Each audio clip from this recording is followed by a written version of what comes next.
Ата кесибин улаган баткендик жыгач уста Амир Жалилов 2 жылдан ашуун убакыттан бери өрүк, жаңгак, тыт жана чынардын багынан кооз идиштерди жасап келет. Уста табигый эч кандай боек колдонбой түркүн түстүү буюмдарды жаратат.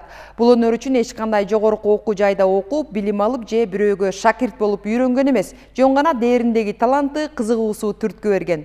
Амирбек мырза устаканасындагы ар бир жыгачты байлыгы катары карап, аларга экинчи өмүр берип келет. Алгач үй бүлөсү үчүн жасалган жыгач идиштери жакындарынын кызыгуусун арттыра баштаган. Мындан улам ал дарактардан жасалган идиштерди даңазалоону туура көргөн.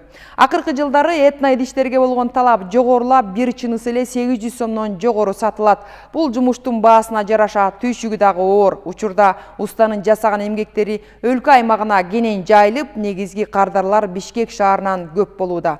Башкы максатым аймактагы өрүк жыгачтарын бренд кылып суроо талаптарды жогорулатуу деп эсептеген жаш уста ушул тапта отун катары пайдаланылып жаткан көп жылдык өрүк дарактардан киреше тапса болоорун биздин кабарчыбызга айтып берген.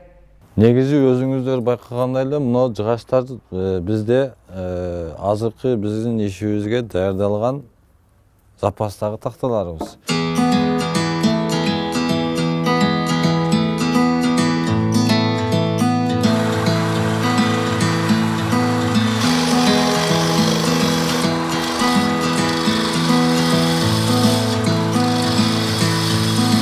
Баштаганыма 2 жылдын жүзү болуп калды.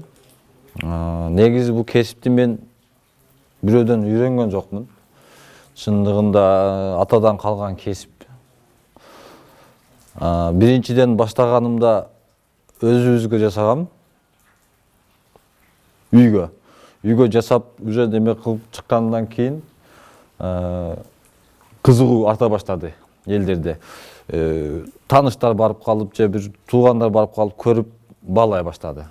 Негизи бул даракты мен басым жасаганым Баткенден болгондугум үчүн өрүктүн материалынан, бизде өрүктүн материалы көп. Өрүктүн материалынан түрдүү нерселер жасаганга уже киреше баштадык да. Азыркы талап ушуга өттү. Эми муну айтканда чисто экологически таза болот экен. Ошон үчүн талап көп түшө баштады. Анан негизи биздин Кыргызстан боюнча негизи жасаган менин кесиптештерим көп. Бирок мен мага заказ же бирдемке көп болгондугу себеби мен өрүктөн жасайм. Мына ушул өрүктүн материалы болот.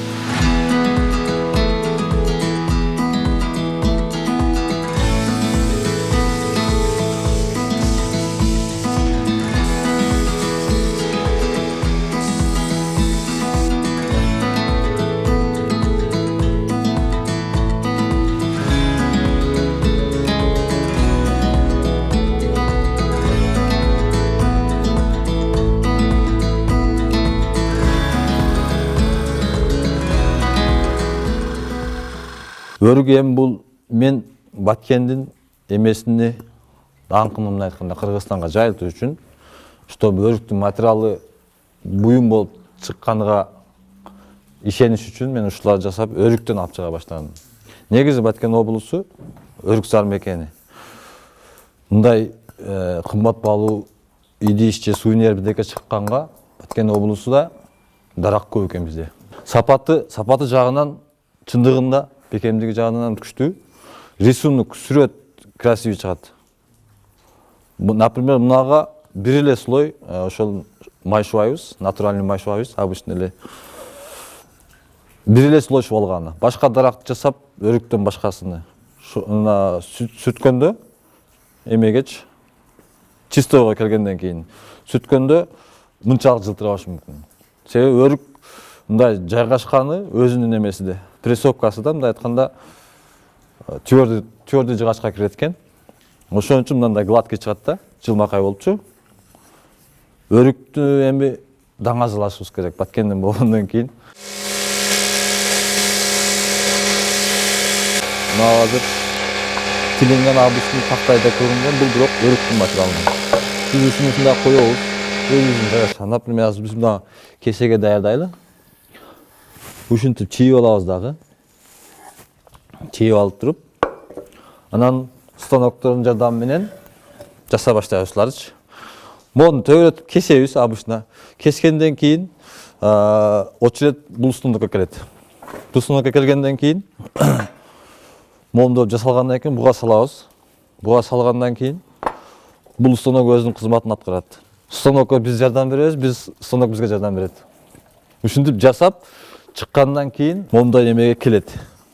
Фасонго. Келгенден кийин биз муну бияктан уже эмени иштей баштайбыз. Чистовой деп коебуз. Ошондон бул станокты кадимкидей эле ушуга эме кылып туруп, шлифовканы жасайбыз буга.